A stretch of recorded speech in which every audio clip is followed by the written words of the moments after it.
तो बच्चों अब हमें रिलेशन फाइंड करना है कहाँ कहाँ में, एक टॉर्क में यानी कि बल आघूर्ण, जिसको हम कहाँ से रिप्रेजेंट करें, टो से। ठीक है जी। तो टो में और कहाँ में, कोणीय त्वरण में यानी कि अल्फा में। ये हमें संबंध प्रूफ भी करना है और याद भी रखना है। तो देखो, अगर जो हम बात करें याद रखने की, तो बिल्कुल आपको क्या करना है, वही रेखीय गति में चलो। वहां से F इक्वल टू क्या था, ma।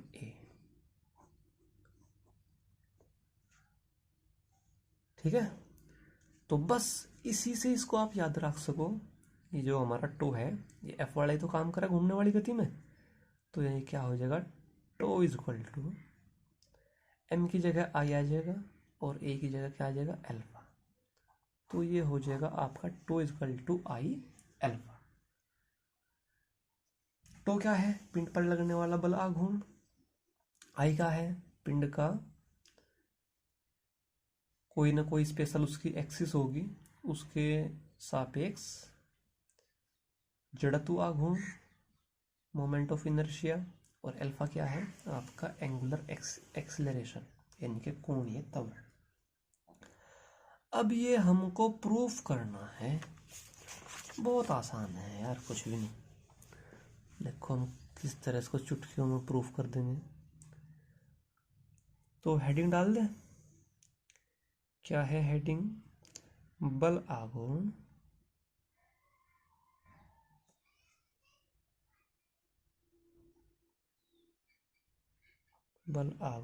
तथा कोणीय त्वरण में संबंध।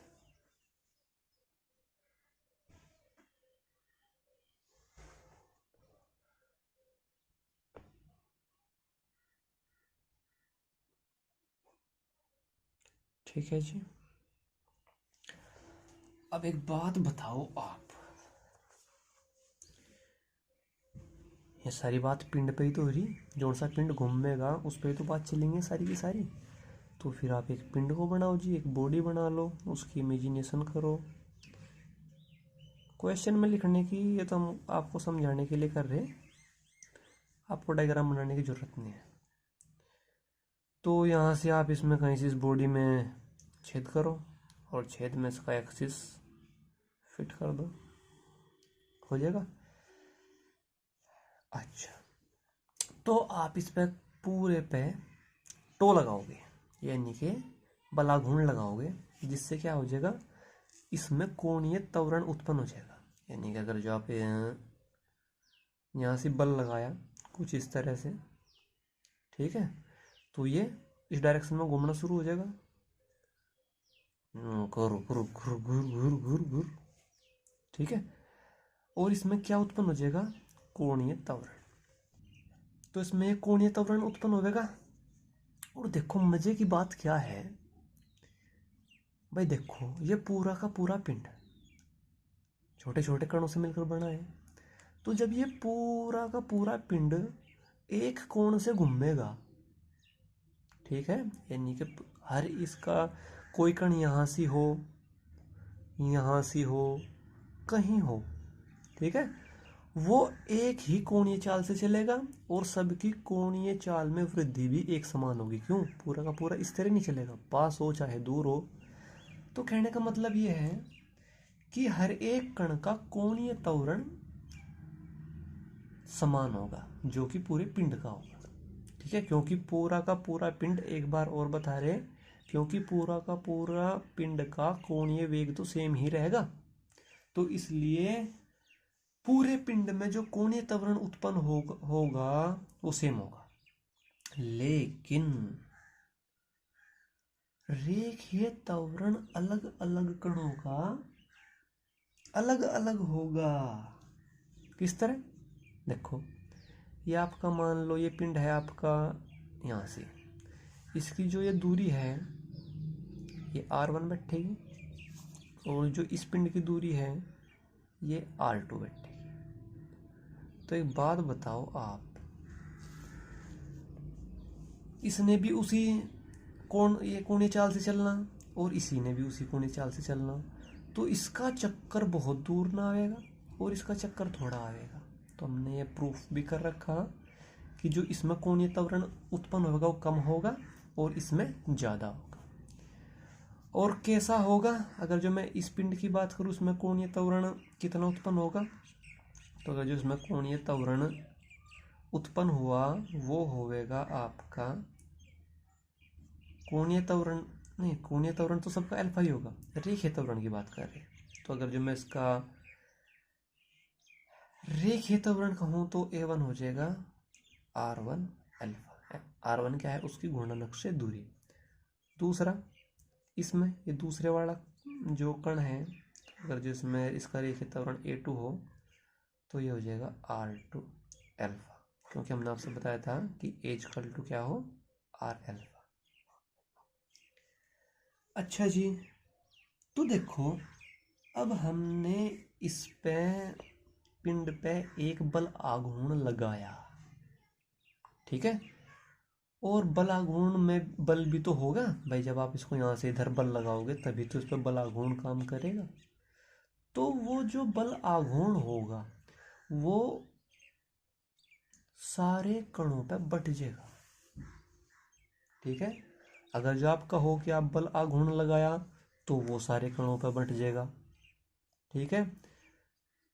और अगर जो आप यहाँ से बल लगाओगे वो भी सारे के सारे कणों पर बट जाएगा, क्योंकि जब हर एक कण गतिमान होगा, हर एक कण घूमेगा, तो यानी कि बल तो आपने लगाया यहाँ से, लेकिन वो सारे के सारे कणों पे बट जाएगा।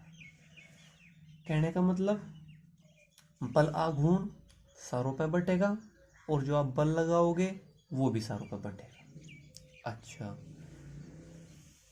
तो अगर जो हम एक कण का एक कण का बल आघूर्ण हम निकाल लें, हमने क्या निकाल एक किस्म से, अगर जो हम पूरे के पूरा बल आघूर्ण को हम डिफाइन करना चाह रहे हैं तो वो क्या होगा, वो एक एक कण पे लगने वाले बल आघूर्ण का जोड़ होगा। समझे जी? यानी कि अगर जो हम टो की बात करें तो टो बट गया था हमारा टो 1 + टो 2 + टो 3 और जी प्लस, यानी कि अगर जो हमारा वो जो टो था हमने टो लगाया पूरे पर टो लगा, लेकिन वो बट गया, कह कह में बटा, टो 1 टो 2 टो 3 टो 4 और जी कहाँ तक, अगर जो उसमें n कण है तो टो n तक बट गया। तो अगर जो हम टो को लिखना चाह रहे हैं तो हम उसको लिख सके टो 1 दिख रहा, टो 1 + टो 2 + टो 3 प्लस कहाँ तक, टो n। ये टो का आपका फॉर्मूला तो है नहीं, यानी कि टो टूट गया था, हर एक कण पे लग रहा था, वो हमने जोड़ करके जब उन सारों टो ने यानी कि सारे एक कण पे लगने वाले बल आघूर्ण को हम जोड़ लें तो हमने टो मिल जाएगा। अच्छा जी, बस इसी थीम का इस्तेमाल करके हमने ये अब आपका इसमें कहीं में बल आघूर्ण टो में और अल्फा में लिख दें कि ये हो गया आपका टो और ये हो गया आपका अल्फा, इनमें हमने क्या रिलेशन बनाना है। अच्छा जी, तो अब ये काम करो,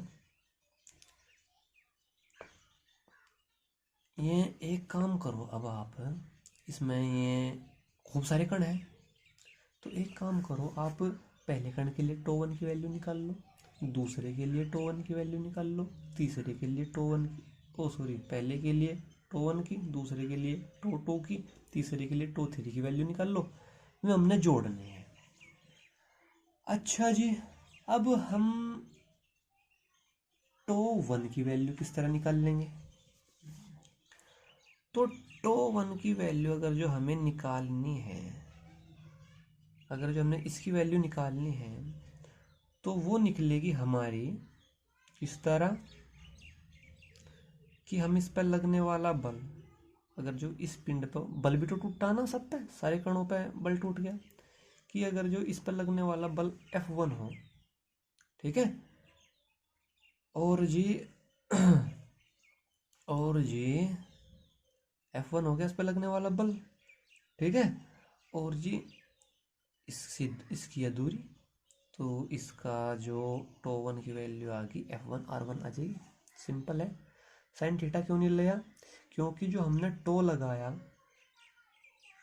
ठीक है, यानी कि जो हमने बड़ा बल लगाया था, ठीक है, ये बड़ा बल हमने सब की जो दूरी थी, ठीक है, यानी कि जो आर वेक्टर था वो बड़ा बल F सबके लंबवत था। समझ गए? इसलिए यहाँ से साइन थीटा नहीं है। समझ गए?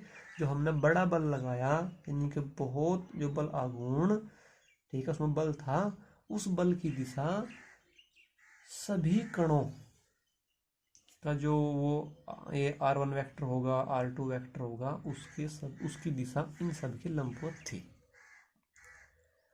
अच्छा जी, तो अब τ1 की वैल्यू ये आ गई आपकी। इसी तरह τ2 की वैल्यू क्या आ जाएगी? τ2 की वैल्यू आ जाएगी आपकी दूसरे कण पे लगने वाला बल और जी उसकी गुणन अक्ष से दूरी। समझ गए? τ3 पे क्या आ जाएगी? F3 R3।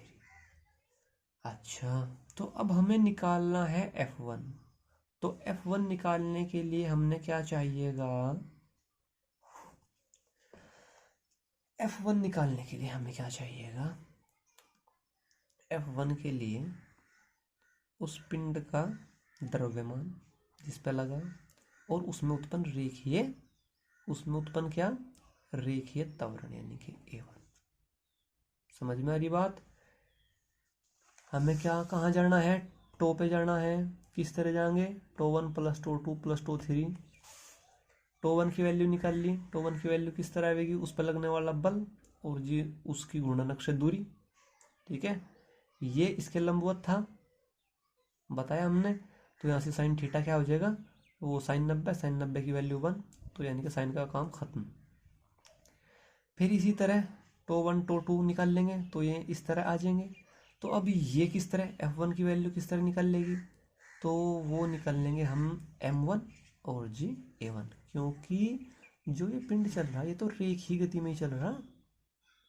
हर एक जो पिंड है वो तो रेखीय गति कर रहा, और सॉरी जो हर एक कण है वो तो आपकी रेखीय ही गति कर रहा है, ठीक है। तो M1 इंटू A1। अच्छा,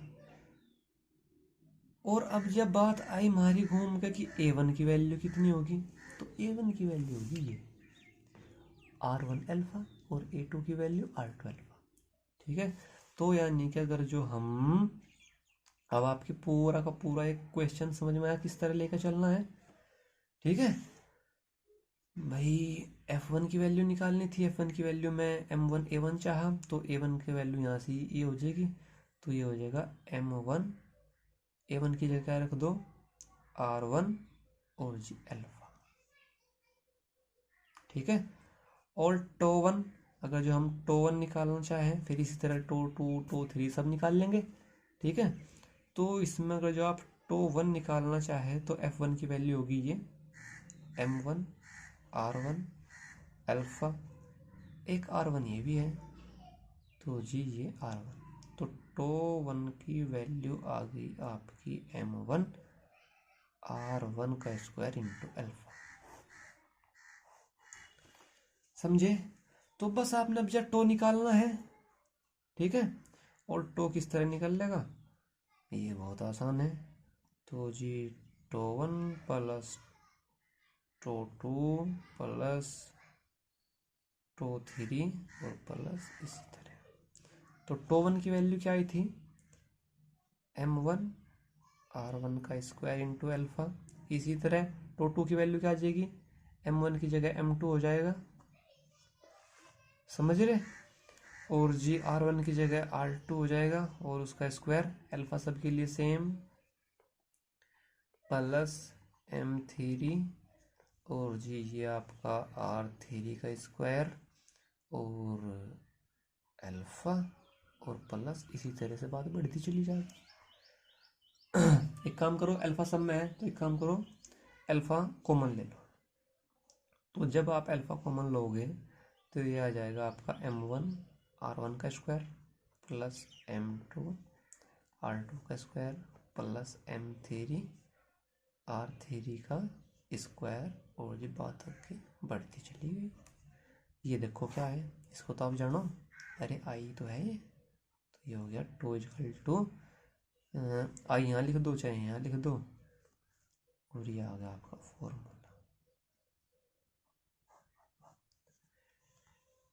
अगर जो हमने इस पूरी बात की समरी देना चाहे तो किस तरह देंगे कि हमने टो लगाया, टो हर एक कण पे टूट गया, और टूट के पहले कण पे और टो 1 चले गया, दूसरे पे टो 2, तीसरे पे टो 3।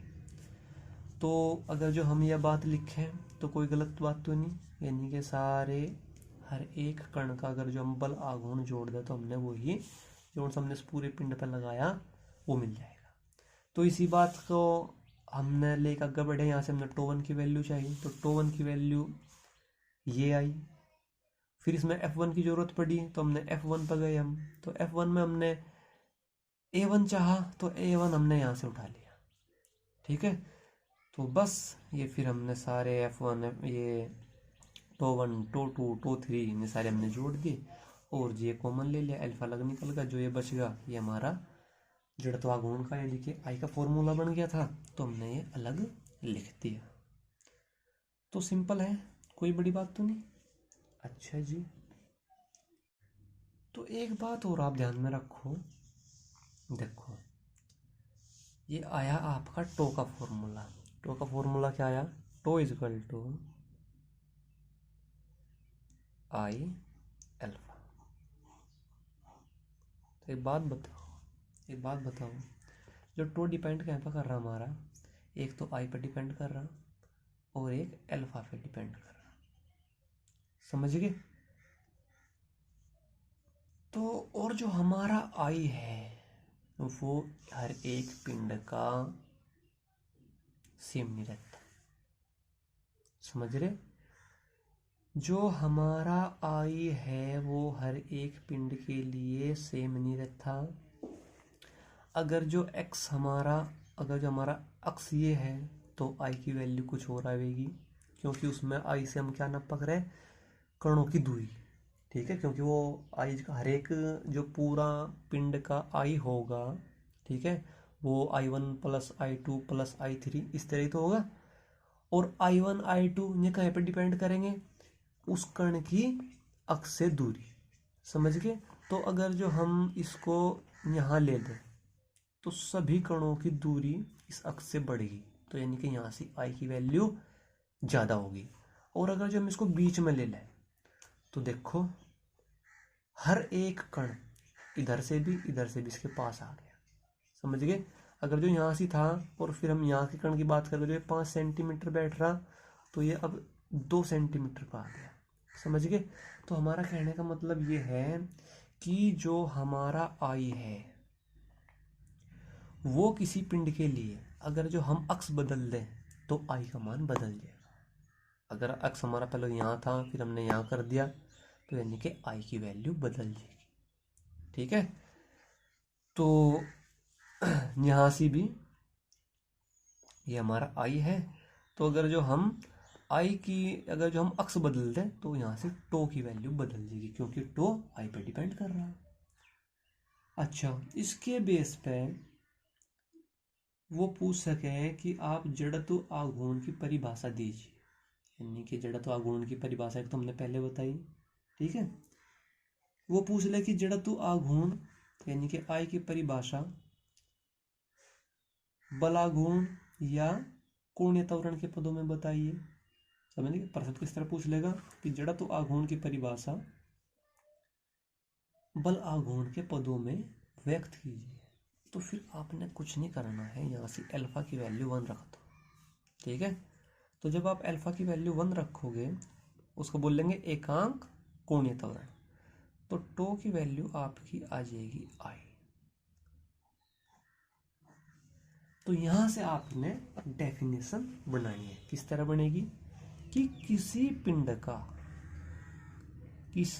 का देखो बात एक एक बात यहां से निकाल लेंगे हम, कहीं से कोई नया नहीं है कि किसी पिंड का जड़त्व आघूर्ण, समझ गए, किसी पिंड का जड़त्व आघूर्ण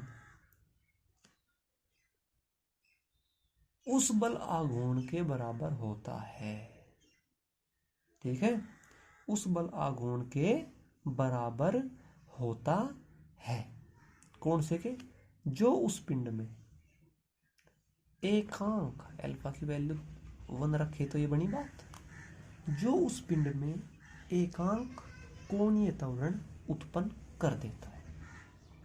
ठीक है, और चूंकि हमारे आई की वैल्यू बदलेगी तो हम इसमें एक बात और ऐड करेंगे कि किसी अक्ष के सापेक्ष। ये बात आपने क्या करनी है, ऐड करनी है, किसी अक्ष के सापेक्ष। यानी कि इस वर्ड से क्या हो गया कि वो जो हमारा, अगर हम कह दें ना कि किसी पिंड का जड़त्व आघूर्ण, तो बात जमीनी, क्योंकि पिंड का जड़त्व आघूर्ण तो बदल जाएगा। तो अगर जो हमने यह बात लिख दी कि किसी अक्ष के सापेक्ष, तो हमने डिफाइन कर दिया, यानी कि ये एक स्पेशल एक्स है। तो यानी कि क्या होगा, किसी अक्ष के सापेक्ष। यह लाइन हमने क्यों जोड़ी, क्योंकि जो हमारा जड़त्व आघूर्ण था वो बदल रहा था अक्ष के बदलने से, तो ये लाइन लिख के हमने एक्स फिक्स कर दिया। तो किसी अक्ष के सापेक्ष मान लो कि वो अक्ष ये है, किसी अक्ष के सापेक्ष किसी पिंड का जड़त्व आघूर्ण यानी कि आई का मान कितना हो, उस पर लगने वाले बल आघूर्ण के बराबर। जो बल आघूर्ण क्या करेगा, वो उसमें एकांक कोणीय त्वरण उत्पन्न कर देगा। ठीक है जी। अच्छा, अब बात आती है नए टॉपिक पे, और नया टॉपिक क्या है आपका, कोणीय संवेग। कोणीय संवेग, ठीक है जी, एंगुलर मोमेंटम। तो हमने आपसे रेखीय संवेग पढ़ाया था। रेखीय संवेग को हम कैसे रिप्रेजेंट करे थे, स्मॉल पी से, और जी स्मॉल पी था, और पी स्मॉल पी क्या था, m इंटू वी। ठीक है, तो समझे इतना। यहां से कोणीय संवेग क्या हो जाएगा, यहाँ से आपका कोणीय संवेग को हम कैसे रिप्रेजेंट करेंगे, जे एम की जगह आई ले लो, वी की जगह ओमेगा ले लो। ठीक है, यानी कि जड़त्व आघूर्ण और जी कोणीय वेग के गुणनफल को कोणीय संवेग कहते हैं। अब कोणीय संवेग एक पूरे पिंड का भी होगा, एक कण का भी होगा। ठीक है, तो अगर जो पहले हम कण का कोणीय संवेग समझ लें तो फिर हम पूरे पिंड का भी समझ लेंगे, और फिर समझने में रह जाएगा क्या, सारे कणों का अगर हम कोणीय संवेग निकाल के जोड़ दें उनको, तो हमें पूरे पिंड का कोणीय संवेग पता चल जाएगा। समझ रहे? तो अब एक काम करो आप, एक छोटे से, इस तरह हमने जड़त्व आघूर्ण पहले क्या करा था, एक कण का समझा था, फिर पूरे पिंड का बताया था। भाई का जोड़ दो पूरे पिंड का आ जाएगा। इसी तरह पहले हम एक कण का कोणीय संवेग बताएंगे, फिर सभी कणों के कोणीय संवेग हम जोड़ देंगे, तो पूरे कण का पूरे पिंड का, पूरी बॉडी का हमारा कोणीय संवेग आ जाएगा। देखो, तो डेफिनेशन से एकदम क्लियर है। देखो, कोई भी है हमारा पिंड नहीं बना रहे, एक कण बना रहे, मान लो ये उसकी एक्सिस है। ठीक है, इस एक्सिस से यानी कि P1 P2, इससे वो R दूरी पर हमारा m द्रव्यमान का एक कण है, कितनी दूरी पे, आर दूरी पे। और क्या कर रहा है जी, ये घूम रहा है। समझ गए, क्या कर रहा है, घूम रहा है। कौन से वेग से, ओमेगा वेग से। यानी कि ये इसके चारों तरफ घूम रहा है, घूम रहा है। नियत वेग है, बदल नहीं रहा, क्योंकि जब टो होगा तभी तो बदलेगा। तो यहां से हम टो का जिक्र खत्म, तो जब टो का जिक्र खत्म तो ओमेगा नियत। समझ रहे? अच्छा, नहीं समझे तब भी कोई बात नहीं, टॉपिक उससे टो से अलग है। और जो टो में कोई प्रॉब्लम हो तो इससे उस प्रॉब्लम को जोड़ने की कोई जरूरत नहीं है। टो का नाम ले दिया तो उसके लिए सॉरी। आगे चलो, लेकिन बात सच थी।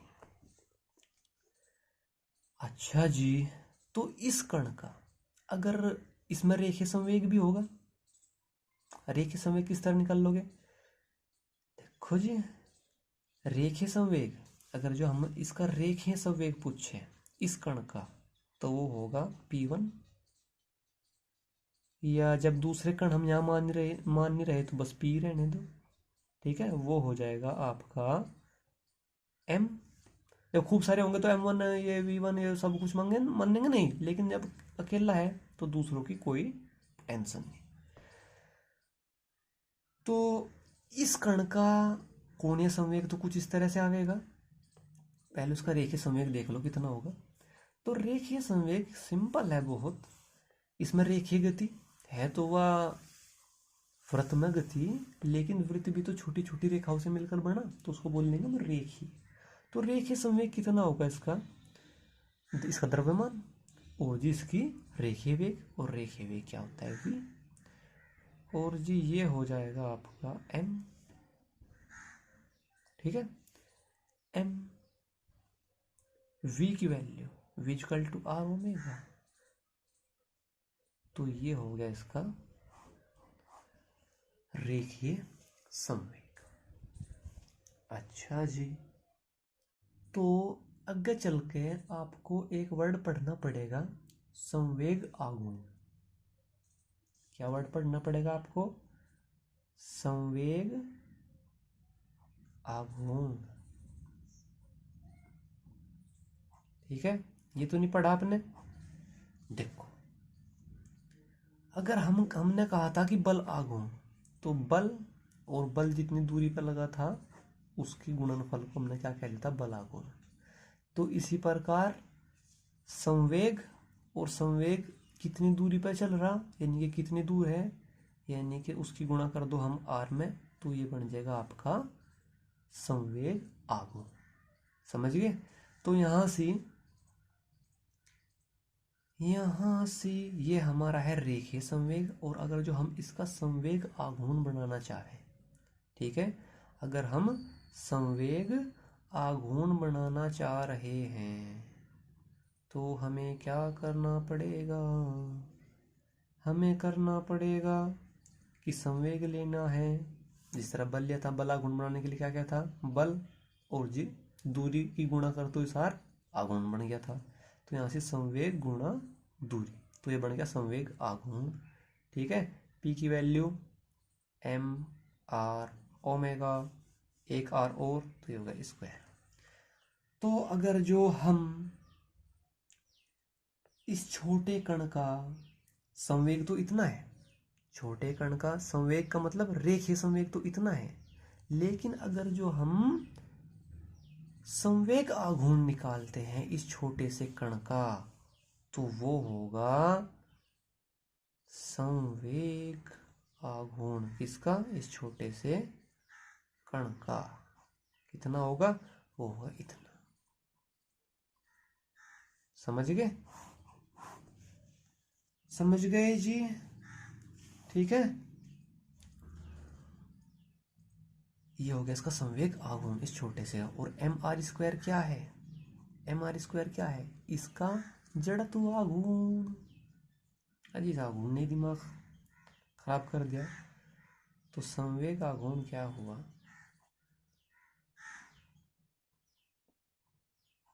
इस छोटे से कण का आई ओमेगा। समझ गए? तो बस अब हमें क्या करना है, अगर जो हम, ठीक है, देखो कोणीय संवेग कह लो या संवेग आघूर्ण कह लो, समझ गए। तो अब अगर हमें एक पिंड का तो आ गया, एक पिंड का कोणीय संवेग, एक पिंड का और एक पिंड का नहीं, कण का, एक कण का कोण, देखो इसको हम क्या कह सके, एक कण का कोणीय संवेग भी कह सके, समझ गए।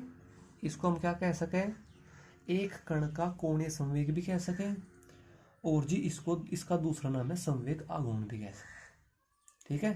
अब हमें निकालना है पूरे पिंड का कोणीय संवेग, ठीक है।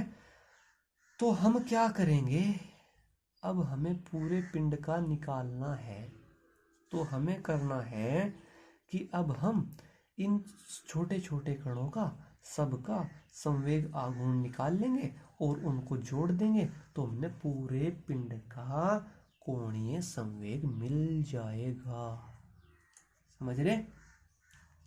यानी कि अगर जो हमें पूरे पिंड का कोणीय संवेग चाह रहा है, पूरे पिंड का कोणीय संवेग चाह रहा है, तो क्या करना है, हमने सभी छोटे पिंडों का, सभी छोटे, अरे पिंड, छोटे पिंड नहीं, छोटे कण होते हैं, जबान थोड़ी सी इधर उधर चली जाती है, ठीक है। सभी छोटे कणों का कोणीय संवेग कह लो या इसका दूसरा नाम है संवेग आघूर्ण कह लो।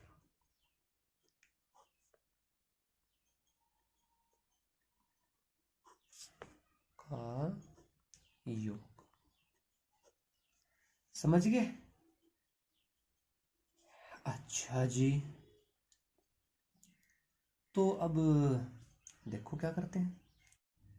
तो भाई जो ये हमने बात लिखी कि कोणीय संवेग बराबर, ठीक है, किसी पिंड का कोणीय संवेग बराबर क्या होगा, यदि हम सभी छोटे छोटे कणों का संवेग आघूर्ण निकाल लें, यानी कि रेखीय संवेग आघूर्ण निकाल लें, उन सब का जोड़ कर दे, तो हमने कोणीय संवेग मिल जाएगा उस बड़े पिंड का। अभी देखो ये तो हमने एक किस्म का फॉर्मूला सा लिख दिया। अब ये देखो कि आप इससे, ये इसकी डेफिनेशन आपसे पूछ लिया कि किसी पिंड का कोणीय संवेग की परिभाषा दीजिए, तो आप क्या लिखोगे। तो परिभाषा समझने के लिए एक ये पिंड बनाओ आप, एट रैंडम कोई भी, ठीक है। तो मान लो ये आपका इसका एक्सिस हो गया, गया नहीं तो लो, समझ गए, ये इसका एक्सिस हो गया और ये मान लो इस डायरेक्शन में घूम रहा है, ठीक है। अब हमें इस पूरे पिंड का क्या बताना है, जे की वैल्यू बतानी है, यानी कि इस पिंड का कोणीय संवेग। तो किस तरह बताएंगे कि यदि कोई पिंड किसी अक्ष के परितः घूम रहा है, ये हमारा पिंड है, ठीक है, और यू इस अक्ष के परितः घूर्णन कर रहा है, घूम रहा है, ठीक है, तो उस अक्ष के सापेक्ष कणों के रेखीय संवेगों के आघूर्ण, समझ में तो नहीं आया कुछ भी, देखो किस तरह आएगा। तो अब हमें जे की वैल्यू निकालनी है, ठीक है। तो जो जे की वैल्यू आवेगी वो आवेगी कणों के संवेग आघूर्णों का योग। अब संवेग तो हम निकाल लेंगे, अब आघूर्ण, आघूर्णों का मतलब हमने किसी अक्ष से दूरी लेनी है, तो वो अक्ष हम, उस अक्ष को हम डिफाइन कर रहे हैं, तो उसको किस तरह, यानी कि दूरी किस से नापी जाएगी, यानी कि उस अक्ष से नापी जाएगी, तो यानी कि उस अक्ष के सापेक्ष कणों के रेखीय संवेगों के आघूर्ण, ठीक है। तो समझे कुछ कुछ, यानी कि अगर जो ये कण था हमारा, इसका रेखीय संवेग मान लो P1, और ये दूरी भी तो लेनी थी ना हमने, R1, ठीक है। तो अब क्या हो गया कि इस अक्ष के सापेक्ष हमने इस कण का संवेग आघूर्ण निकाला है, समझ रहे। तो यानी कि बस अब क्या कह देंगे कि यदि कोई पिंड किसी अक्ष के परितः घूर्णन कर रहा है तब उस अक्ष के सापेक्ष, यानी कि जिससे हम ये दूरी लेंगे, सब की दूरी लेंगे, वो अक्ष कोई स्पेशल होगा ना, उस अक्ष के सापेक्ष कणों के रेखीय संवेगों के आघूर्णों के योग कर लेंगे, तो फिर हमारा क्या आ जाएगा, पूरे पिंड का कोणीय संवेग आ जाएगा। समझ गए? अच्छा, मात्रक की बात करो तो जो इसका फॉर्मूला बनेगा वो हमने ऊपर भी बताया था, अगर जो इसके मात्रक की बात करी जाए वो बनेगा आई ओमेगा। ये प्रूफ करना है कि कोणीय संवेग और जड़त्व आघूर्ण में संबंध स्थापित कीजिए, इसको प्रूफ करवाएंगे आगे चल के, ठीक है। और अगर जो इसके मात्रक की बात करें तो इसका मात्रक हो जाएगा, देखो आई का मात्रक क्या था, आई का मात्रक था आई का मात्रक I equal to M are square, तो एम का मतलब किलोग्राम और जी मीटर स्क्वायर, ये तो हो गया आई की, ठीक है। I m are square, m का मतलब द्रव्यमान और इसका मात्रक, और जी ओमेगा का मात्रक क्या हो रहा है, रेडियन का कोई यानी कि रेडियन मात्रक है, बस रेडियन हम लिखे नहीं करते, तो बस ओमेगा की जगह हम क्या लिखेंगे, रेडियन प्रति सेकंड, तो यहां से हम लिख देख रहे हैं प्रति सेकंड। समझ रहे? तो ये बन गया इसका मात्रक। विमा, अगर जो हम विमा की बात करें तो विमा यहाँ से एकदम क्लियर है, M L two T minus one. और राशि की बात करें कि ये सदिश है कि अदिश है, सदिश है। समझ गए? अब हमारा नेक्स्ट टॉपिक है कि आप कोणीय संवेग, कोणीय संवेग, ठीक है। कोणीय संवेग का मतलब जे, और जी जड़त्व आघूर्ण, जड़त्व आघूर्ण, इनमें हमने क्या करना है, संबंध बना के दिखाना है, ठीक है।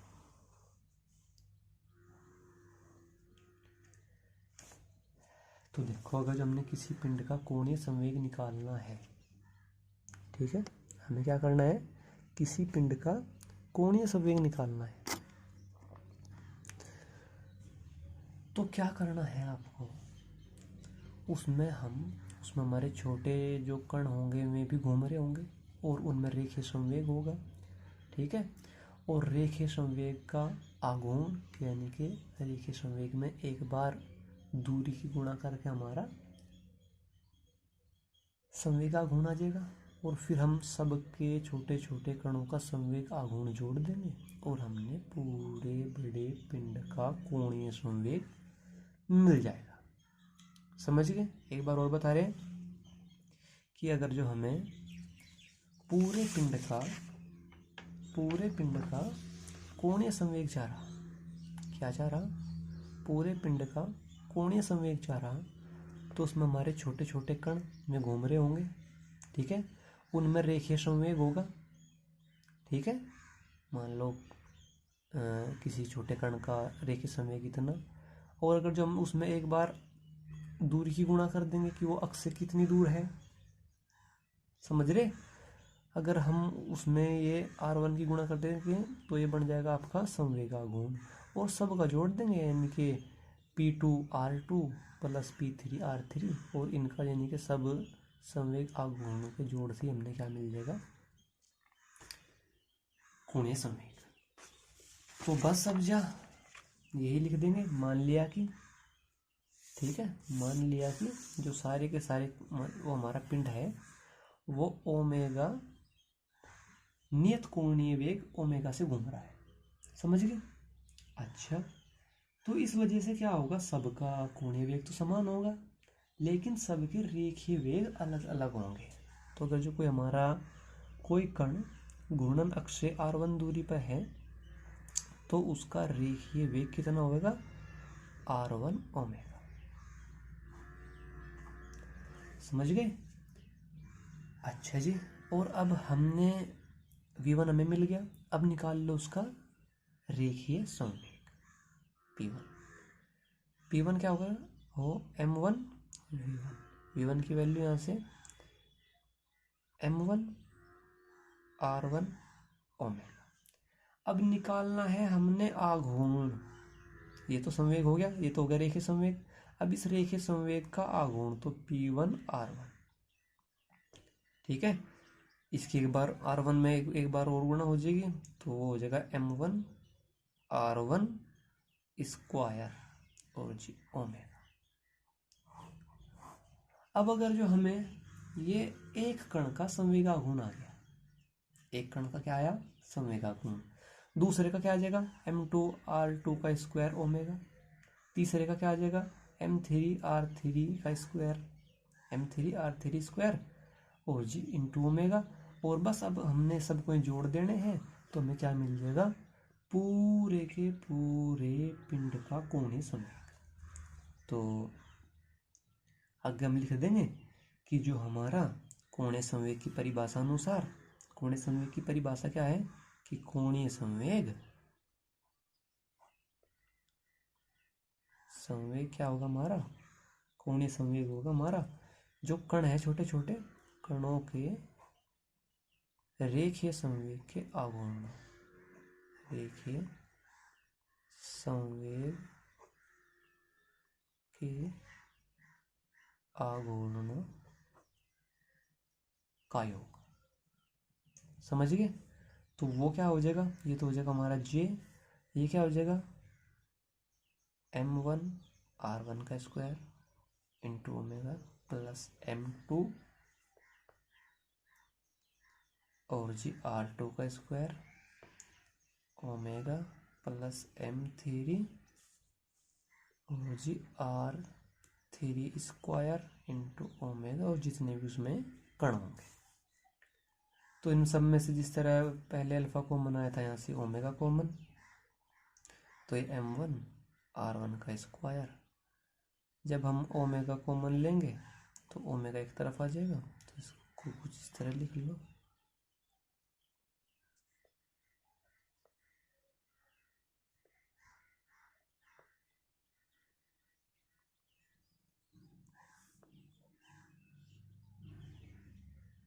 ठीक भाई।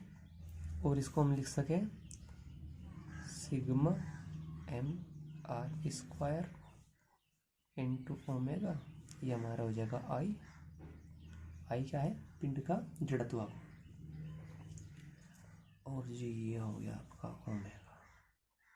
तो ये आपका फॉर्मूला डेराइव हो गया, लिखन तो J equal to I omega, ठीक है भाई। नेक्स्ट टॉपिक है कोणीय संवेग परिवर्तन की दर, ठीक है, कोणीय संवेग परिवर्तन की दर। अगर जो हम कोणीय संवेग परिवर्तन की दर को लिखना चाहे तो इस तरह से लिखी जाएगी,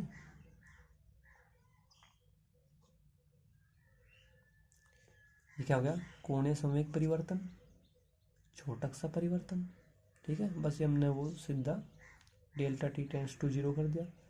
तो यही तो है कोणीय, देखो ये कोणीय संवेग था, डी लगा दिया तो उसमें परिवर्तन हो गया, और डी टी से भाग कर दिया तो इसकी दर बनी। तो यानी कि ये देखना अब हमें होगा क्या, ये किसके बराबर होगा। आओ जी देखो, इसमें आप मान लो कि हमारा कोई पिंड है, ठीक है, ये हमारा कोई पिंड है, ये उसकी एक्सिस है, ठीक है, इस पर हमने क्या लगाया, बल लगाया, और बल यहाँ से बलाघूर्ण बन जाएगा। वो मान लो कि इस पर हमने बलाघूर्ण टो लगाया, टो लगावेंगे तो इसमें कोणीय त्वरण उत्पन्न हो जाएगा, मान लो अल्फा कोणीय त्वरण उत्पन्न होगा, और इस अक्ष के सापेक्ष इसका जड़त्व आघूर्ण अगर आई हो तो हम क्या लिख सके, tau is equal to I alpha, और जी हो जाएगा हमारा tau equal to I alpha को हम क्या लिख सके, d omega upon D t लिख दें, कोई प्रॉब्लम। ये समीकरण 1 बन गई हमारी। अब ले लो पिंड का कोणीय संवेग, यानी कि J equal to I omega. अब एक काम कर दो, दोनों तरफ इसकी यानी कि समय के सापेक्ष अवकलन कर दो, तो ये आ जाएगा आप डीजे, वो वाला डीजे नहीं है, ठीक है, d J upon D t is equal to I omega upon d y d t, यानी कि दोनों तरफ आपने क्या कर दिया, समय के सापेक्ष अवकलन कर दिया। तो ये क्या बन गया, ये बन गया संवेग परिवर्तन की दर। इधर देखो क्या बनेगा, आई तो कांस्टेंट रहेगा, अगर अक्ष बदलोगे तभी तो आई बदलेगा। जब कोई पिंड घूम रहा उस पर आप बल आघूर्ण लगा रहे नहीं लगा रहे, तो आई का मान तो फिक्स ही रहेगा ना। तो ये हो गया बाहर आई, और ये हो जाएगा D omega upon D T. तो क्या हो गया जी, डी जे धमुक धमुक upon D T, I D omega upon D T, इसकी वैल्यू देखो आई डी ओमेगा, यानी कि टो, यानी कि कोणीय संवेग के परिवर्तन की दर पिंड पर लगे बल आघूर्ण के बराबर होती है।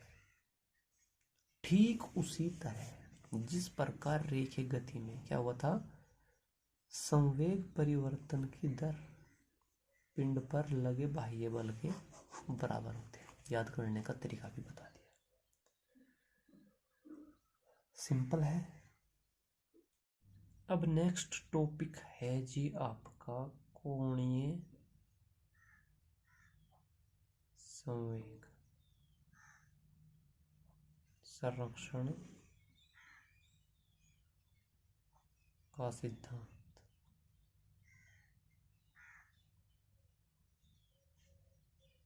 Law of conservation of angular moment. रेखीय संवेग संरक्षण का सिद्धांत याद करो, क्या था, पढ़ाया था,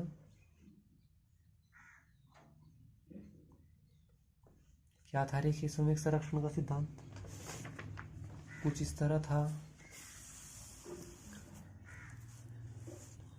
इसको छोड़ो, कि अगर जो किसी पिंड पर कोई बाह्य बल ना लगे, ठीक है, यानी कि कोई बाह्य बल ना लगे, तो उसका रेखीय संवेग संरक्षित रहता है, यानी कि नियतांक होता है। तो बिल्कुल उसी तर्ज में, उसी रिदम में, कि अगर कोई हमारा ये पिंड बना लो, ये इस अक्ष के सापेक्ष घूम रहा है, ठीक है, घूम रहा है, मान लो ये कौन से वेग से, ओमेगा से घूम रहा है। तो अगर इस पर कोई बल आघूर्ण कार्य न करे, ठीक है, बल की जगह क्या होगा, बल आघूर्ण कोई कार्य न करे, बाह्य बल आघूर्ण न कार्य करे, तो पिंड का कोणीय संवेग यानी कि जे नियतांक होता है, और जे यानी कि आई ओमेगा नियतांक रहेगा। ये बात सिंपल, यानी कि कोई बाह्य बल आघूर्ण काम न करे तो आई ओमेगा यानी कि जे नियतांक होगा। अब इसका प्रूफ भी देखना चाहो तो आओ देखो भाई, हमें पता है कि कोणीय संवेग परिवर्तन की दर D J upon D T क्या होगी, टो के बराबर, और हमने कर दिया ये समीकरण 1 मान लो, हमने कह दिया कि जी ये टो हमने कर दिया 0, बाह्य बल आघूर्ण तो है, ये कर दिया हमने 0। तो जब हमने टो बराबर 0 किया, यदि टो बराबर 0 कर दे तो D J upon D T 0 आ जाएगा, इसकी वैल्यू 0 रख दी। इसका मतलब क्या हुआ, अवकलन में आप जे का अवकलन कर रहे हैं तो अवकलन में क्या नियम दोबारा फिर बता रहे हैं हम कि अगर जो आप किसी कांस्टेंट का अवकलन कर रहे तभी उसका अवकलन 0 आएगा, यानी कि जे बराबर नियतांक, यानी कि और जे इसका मतलब जे बराबर नियतांक, यानी कि जे और जे की वैल्यू आई ओमेगा बराबर नियतांक। ये हो गया इसका प्रूफ, छोटा सा ही था। और यही जी आपका कोणीय संवेग संरक्षण का नियम है। इसके उदाहरण पूछ लें, बहुत इंपॉर्टेंट है, ठीक है। इसके उदाहरण देखो बड़े मजे मजे के हैं। किस तरह देखो,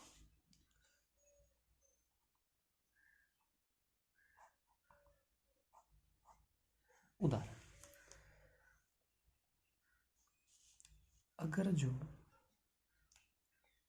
ये हमारा एक्सिस है, ये घूमने वाला एक्सिस है, अगर जो द्रव्यमान इसके चारों तरफ फैला होगा तो आघूर्ण ज्यादा होगा कम आएगा, यानी कि आर की वैल्यू, भाई कणों का जोड़ी तो आएगा वो आई, तो इसमें एकक कण का जो I1 आएगा, I1 I2 ज़्यादा आएगा, ठीक है। तो यहाँ से आई की वैल्यू होगी ज़्यादा अगर जो दूर तक फैला हुआ है, द्रव्यमान का वितरण दूर तक है तो आई की वैल्यू बड़ी होगी।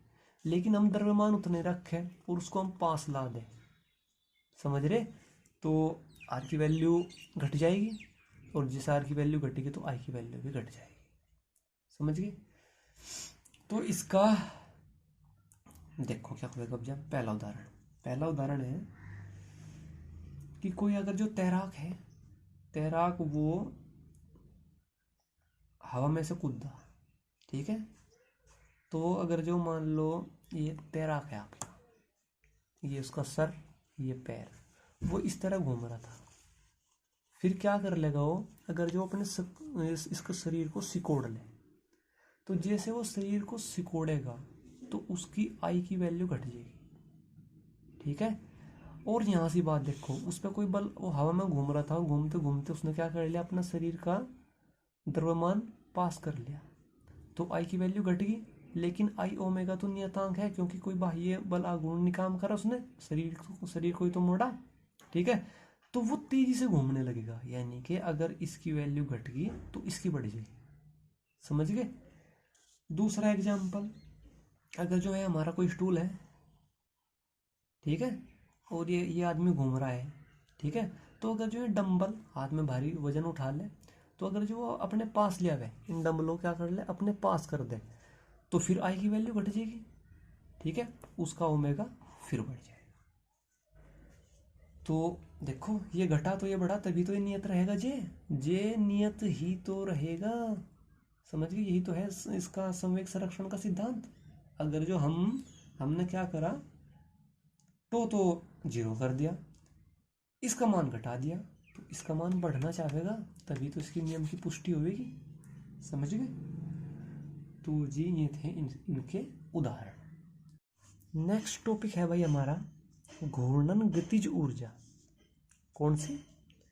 घूर्णन गतिज ऊर्जा।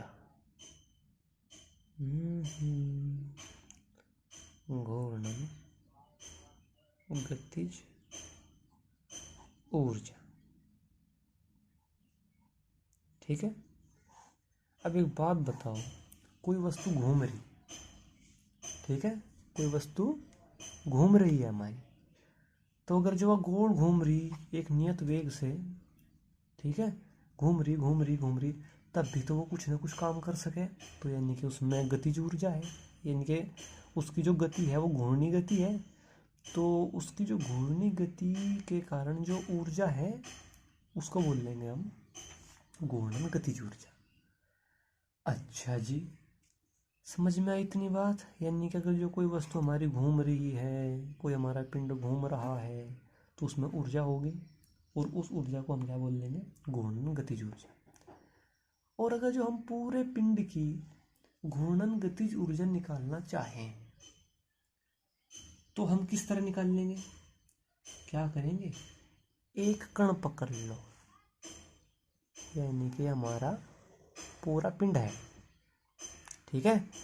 अगर जो ये मान लो इस अक्ष के चारों तरफ घूम रहा है, तो इसका हर एक कण कैसे रास्ते पर चलेगा, वृत्तीय पथ पर चलेगा, ठीक है।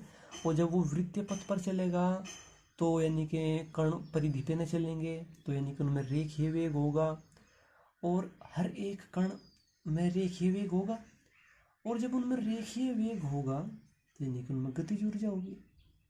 यानी कि अगर जो ये आप कोई कण मान लो, इसका द्रव्यमान m1, दूरी r1, तो ये कुछ इस तरह से घूमेगा, ठीक है। और पूरे पिंड का कोणीय वेग ओमेगा, समझ गए। तो फिर हम वही बात बता रहे हैं कि सभी कणों का जो कोणीय वेग नियत रहेगा, और जो रेखीय वेग अलग अलग, समझ गए। अच्छा, तो अब एक बात बताओ, ये रेखीय गति कर रहा है स्पिन, ठीक है। तो अगर जो हम इसमें हाफ mv² फॉर्मूला, यानी कि हमने इसका रेखीय वेग पता चल जाए और इसके द्रव्यमान की इसमें गुणा कर दें हम, और वो हाफ mv² वाला फॉर्मूला लगा दें, तो हमने इस कण की गतिज ऊर्जा का पता लग जाएगा। और बस फिर हम क्या कर लेंगे, सारे कणों की गतिज ऊर्जाओं का जोड़ कर देंगे, हमारा क्या आ जाएगा, घूर्णन गतिज ऊर्जा आ जाएगी। तो बस अगर जो ये पूरा का पूरा ओमेगा कोणीय वेग से घूम रहा, तो अगर जो हम इस कण के रेखीय वेग की बात करें तो v1 equal to r1 omega आ जाएगा। और इसकी अगर जो मैं गतिज ऊर्जा की बात करूं तो आ जाएगा हाफ m1 v1 का square, v1 square equal to half m1, इसका स्क्वायर हो जाएगा r1 का स्क्वायर, और जी ओमेगा स्क्वायर, समझिए। तो पहले कण की ये आ गई, दूसरे की इसी तरह क्या आ जाएगी, half m2r2 square omega square, तीसरे की हाफ m3 उस m3 r3 का स्क्वायर ओमेगा स्क्वायर, समझ गए। तो पूरे पिंड की घूर्णन गतिज ऊर्जा की क्या आ जाएगी, वो सारे जुड़ जाएंगे, हाफ m1 r1 का square omega square plus half m2 r2 का square omega square plus half m3 r3 का स्क्वायर ओमेगा स्क्वायर, समझ गए, और एंड सो ऑन। अच्छा जी, और अगर जो फिर इसमें से आप एक तो हाफ कॉमन ले सको, ओमेगा स्क्वायर कॉमन ले सको, क्या बचेगा, m1 r1 का स्क्वायर प्लस m2 r2 का स्क्वायर प्लस m3 r3 का स्क्वायर, और जी एंड सो ऑन। ये क्या हो जाएगा हमारा सिग्मा m r², और ये क्या हो जाएगा सिग्मा, इस पिंड के सापेक्ष और इस अक्ष के सापेक्ष पिंड का जड़त्वाघूर्ण, तो यानी कि I, तो यानी कि हाफ I ओमेगा स्क्वायर। ठीक उसी तरह इस तरह हाफ mv² था, समझ गए। ये होगी पिंड की घूर्णन गतिज ऊर्जा। अब या एक बात और होगी, अब अगर जो कोई पिंड घूम भी रहा हो और आगे भी चल रहा हो, समझ रहे, जैसे कि साइकिल मोटरसाइकिल का पहिया, समझ रहे, तो उसमें दोनों ऊर्जा होंगी, समझ रहे। तो इसको लिख लेंगे हम, बिना फिसले लुढ़कते हुए पिंड की कुल गतिज ऊर्जा, ठीक है। तो देखो क्या होगा, अगर जो ये हमारा साइकिल मोटरसाइकिल का पहिया ले लो, ये ओमेगा वेग से भी चल रहा, यानी कि जब ये घूम रहा तो इसमें कोई ना कोई ओमेगा होगा, यानी कि ओमेगा वेग से घूर्णन भी कर रहा, और आगे को भी चल रहा, साइकिल का पहिया आगे भी चले और घूमने भी, दोनों काम करे एक साथ, ठीक है। तो यानी कि ये v वेग से आगे की ओर चल रहा,